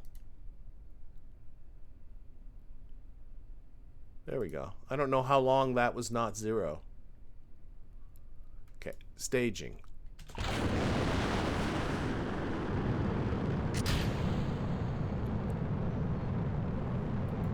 Okay, time warp. Let's go, let's go. So now it's going to wait till it's 100 meters per second. Now it's going to start pitching over at 0.7 degrees per second. But because I set that Q trigger, I'm trying to remember what the Q alpha limit is. I honestly can't remember. That might have something to do with when it wants to, do its thing. But like I said, I get why it's doing it. I just don't like that it's doing it. Now the other option again is this PVG. Don't do the PVG stuff until you are on this stage. Don't oh my god, that is so violent. That is so violent.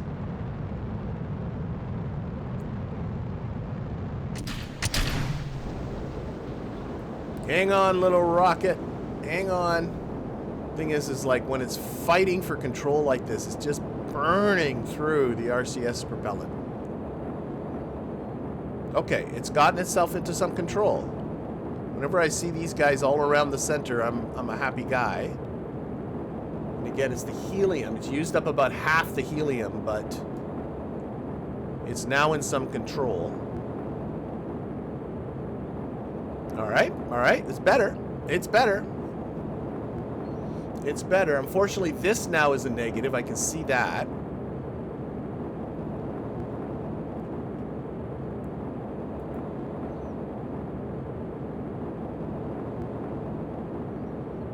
little bit of time warping on this. Our apogee is climbing very slowly.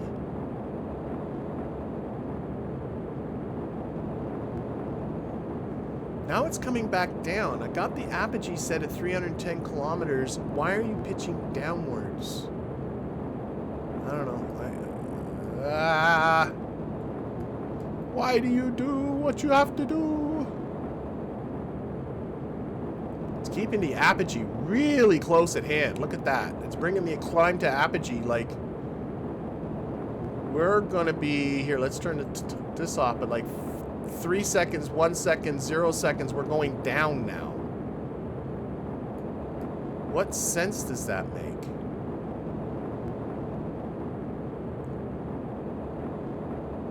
What sense does that make?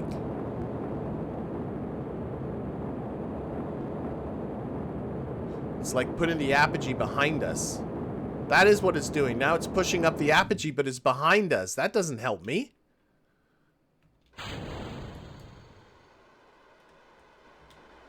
Oh, disengage.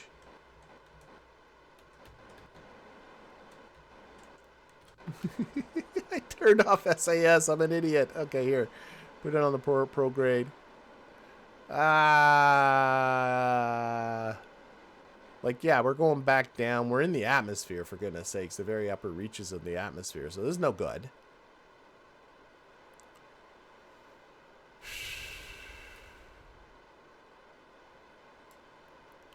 And the animation on that engine's off. Gosh darn it. Okay, restart the simulation. Let's think. Let us think.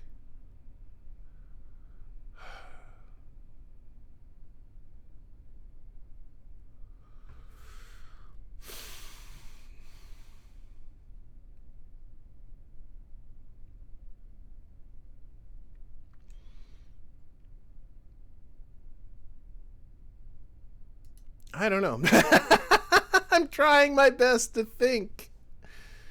It's that hard pitch over maneuver. Okay, let's try. Again, let's try resetting these defaults. Let's try PVG after stage 2.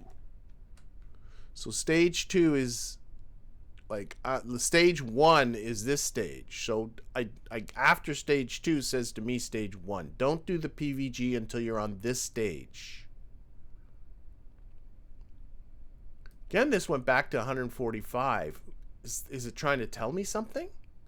Maybe it's trying to tell me something.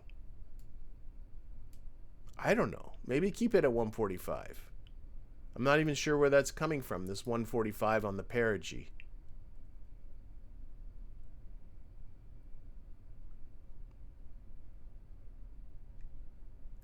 Okay, everything else is set to the defaults.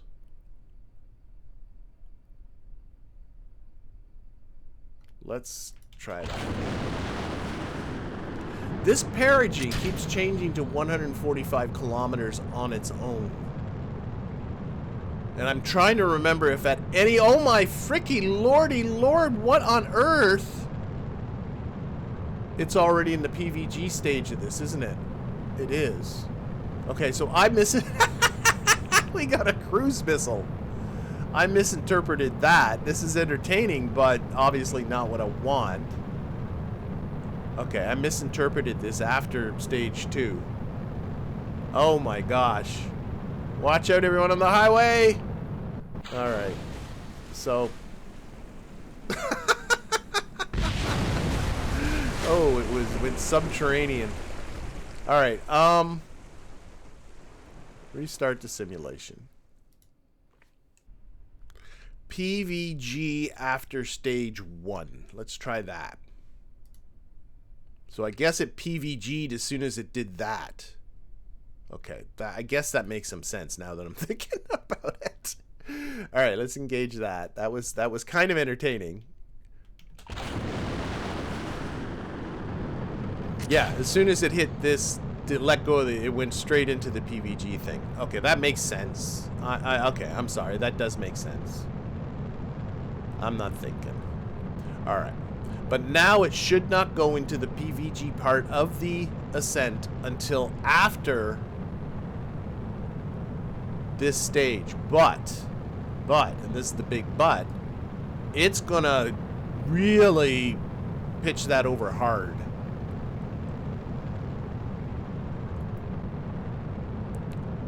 Once it stages this, I think it's gonna immediately want to pitch down. Is what I think is gonna happen.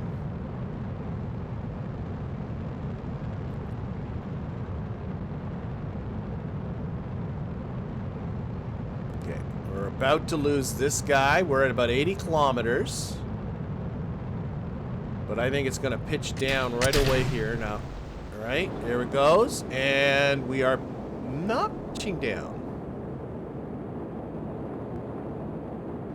Oh, it is. It is pitching down. And it is in control. Okay. Okay. I'm much, much happier with this. So far, anyway. Now, our apogee has gotten up quite high because of the lack of that guy pitching down earlier, which I could control by having it pitch over more quickly. Get back to that business. But now it's bringing back down our apogee. And according to this, we're going to be crazy short on the DV department. Let's give a little time warp.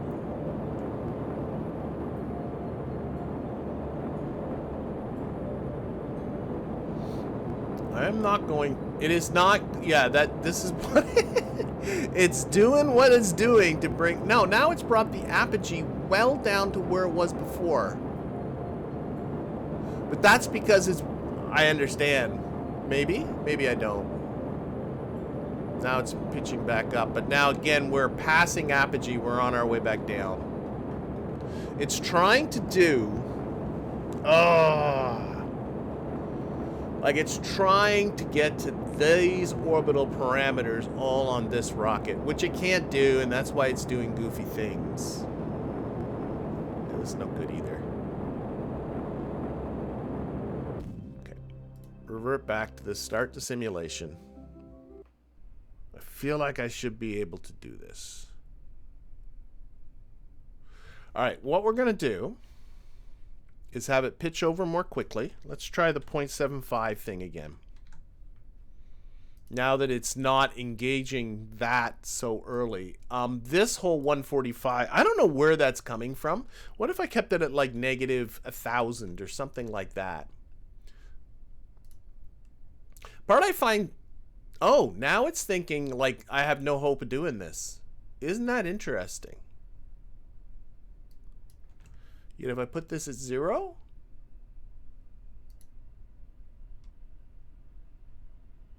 optimizer failed.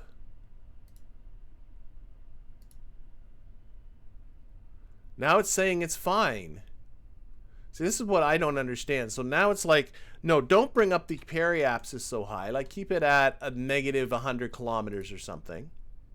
Okay, that makes some sense. Negative 1,000 kilometers. Now that busts its little brain. Negative 200 kilometers. Optimizer failed, but then if I just re-engage it, are you gonna not fail? Now you don't fail. So I don't know. I don't know. I don't know. I don't know. I don't know. I don't know. I don't know. I don't know. I don't know. Okay.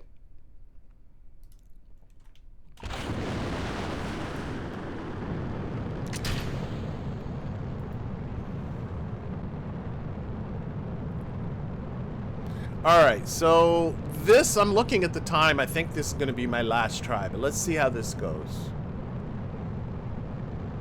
So we are pitching over more quickly, but we're not going to engage the PVG portion of the ascent until we get to the second stage.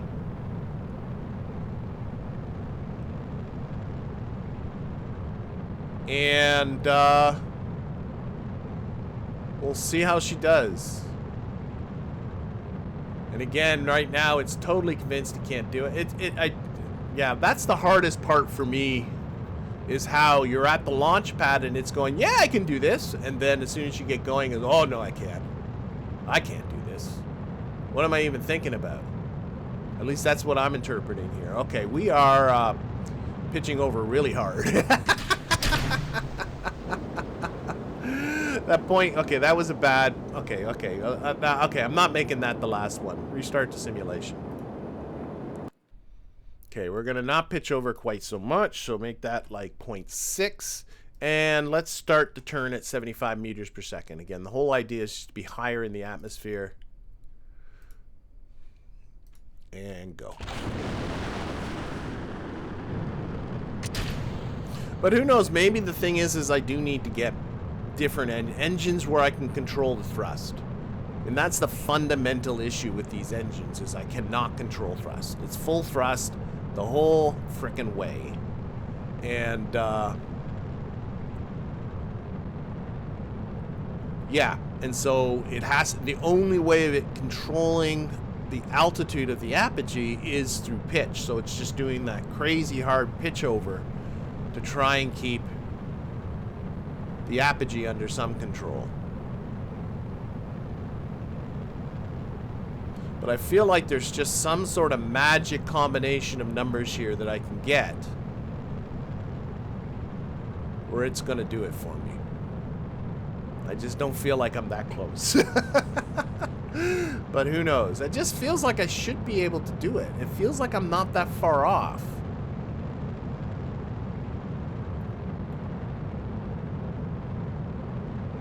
Alright, so, yeah, we are now, what, 50 kilometers. We're still pitching over.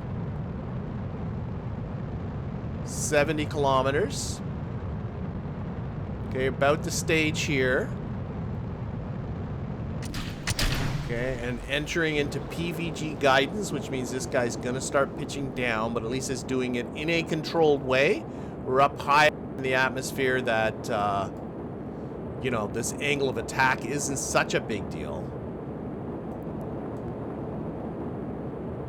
Though, of course, there's still the whole cosine loss thing when you do this. I mean, it's not a stability problem, but there is a, you know, this is not exactly the most efficient way to put energy into your orbit doing this. But it's trying to keep this under control.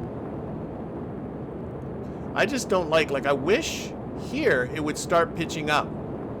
This is what I wish it would do. And I'm wondering if there's a magic number I can set this perigee to, so that at this point it starts pitching up and just uses the pitch to keep the apogee at 300 kilometers. Instead of pitching down, which brings the apogee closer to us and is also spectacularly inefficient. Now maybe, you know what, I'm going to give one more try because I hate this. Maybe I need to take control of the situation. Maybe that's the secret. Like, just to say to me, Jeb, I can't, I'm going to try it. I'm going to try it. I'm going to try it. I'm going to try it. So I'm going to keep all of this stuff exactly the same. And except the difference is when this apogee gets close to 300 kilometers, I'm taking control. I'm just going to disengage SAS or disengage McJeb and just go to regular SAS. In fact, I'm going to put these two buttons very close to each other. Take this off and this off.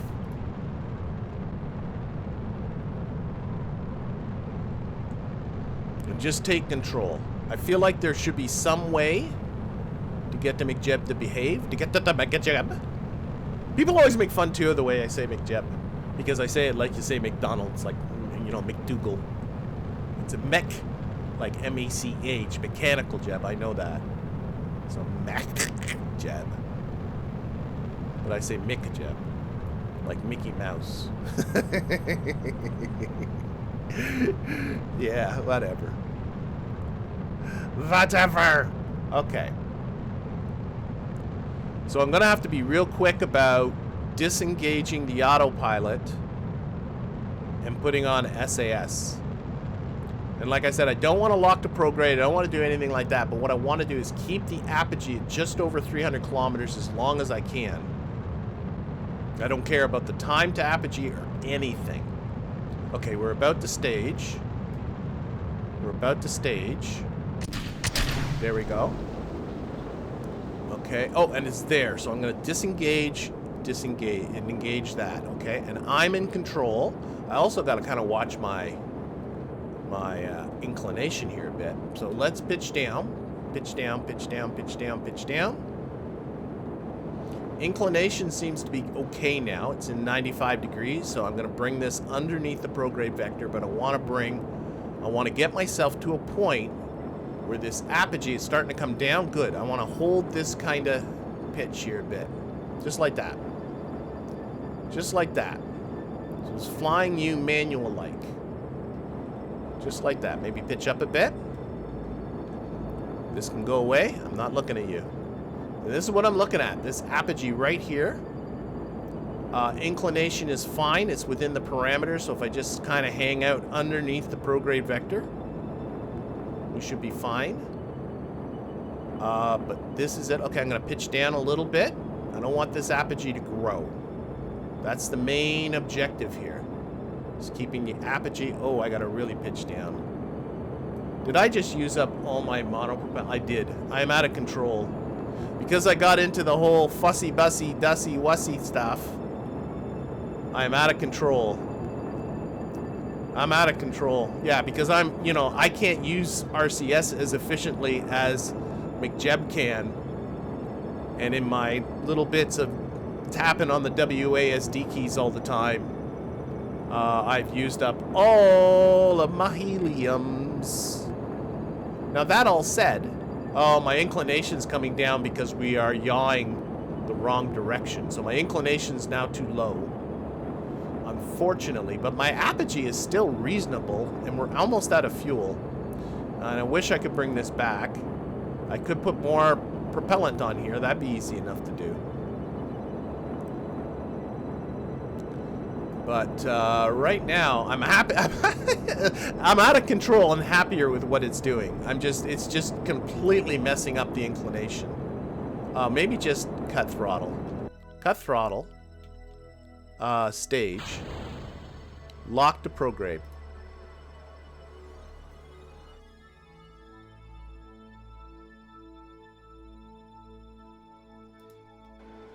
Punch it. There you go, you little varmint.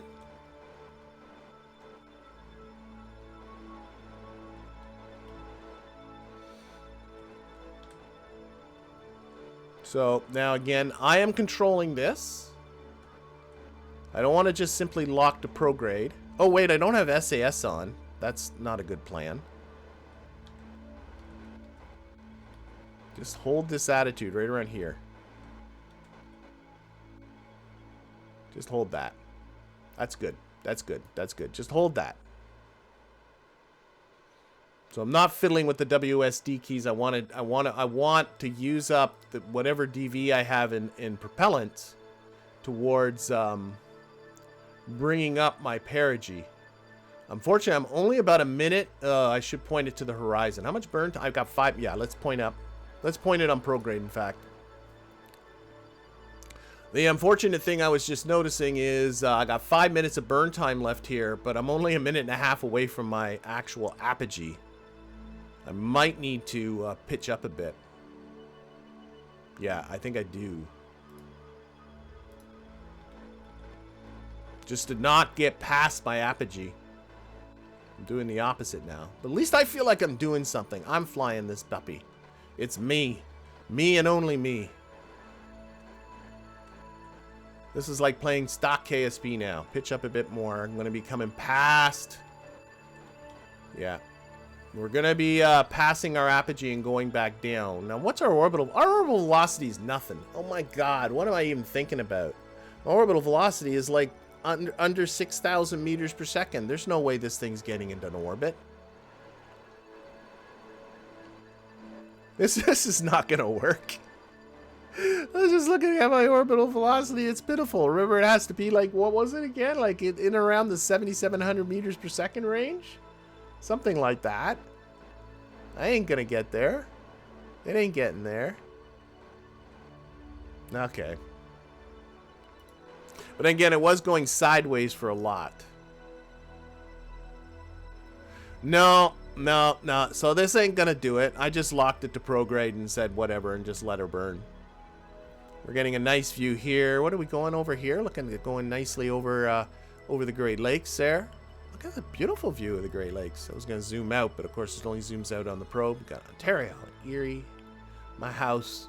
Oh boy, actually, whoa. I could point to my house. I know our lakes. This is, I'm like right, there's my house. Right there. That's my house. Like, I'm serious. Really precisely. Right there is where I live. Right on the shore of this lake right here. That's awesome. But you know what? I'm looking at this and I'm going, yeah, this is a total failure. I shouldn't be so happy with a total failure, but there you go. But I'm thinking this is going to be the conclusion of this episode looking at the time. So I'm going to thank you for watching and hope for me to get better at this with the next one. Bye, everybody.